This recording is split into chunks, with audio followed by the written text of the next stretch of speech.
আইঅ মোৰ দেহা ইমান অহংকাৰ আছিল তোমাৰ। কিয় ইমান অহংকাৰ কৰিব নাপায় নহয়। এতিয়া কি বুজিলা, কি পালা তুমি? কোনোবাই কোনোবাক লৈ আহিব,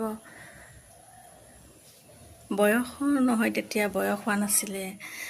সেই সময়ত তোমালোকেতো মানে কি, এতিয়াতো ধৰা বুঢ়া বয়সতে বিয়া কৰাইছা, সেই সময়তো বুজিব পৰা তোমালোকৰ আছিলে, বয়স আছিল। কিন্তু সেইজনী কিন্তু আকৌ বয়স হোৱা নাছিল, সৰুতে আহিছিলে যে, তেতিয়াই তোমালোকৰ বয়স হৈছিল। এতিয়াতো আৰু বিয়া কৰালা বুঢ়া বয়সত, বুঢ়ী এজনী লৈ আহিলা।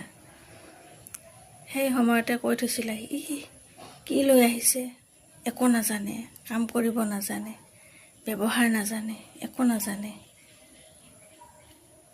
বস্তু চিনি নাপায়, মাছ বাচিব নাজানে, ৰান্ধিব নাজানে, মাছ ভাজিব নাজানে।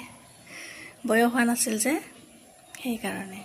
এতিয়া বয়সৰ লগে লগে মানুহৰ জ্ঞান বুদ্ধি সকলো বাঢ়ে, সকলো বুজা অভিজ্ঞতা হয়। এতিয়া সকলোবোৰ পাৰে। এতিয়া বুঢ়াই যে বুঢ়ীক আনিলে, সেই বুঢ়ীজনী বুঢ়ী বয়সত কি শিকিলে, কি ব্যৱহাৰ কৰে ডাঙৰক?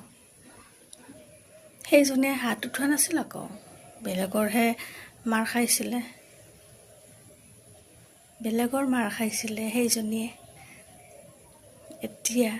এতিয়া নাকটো ক'ত থবা তোমাৰ নাকটো?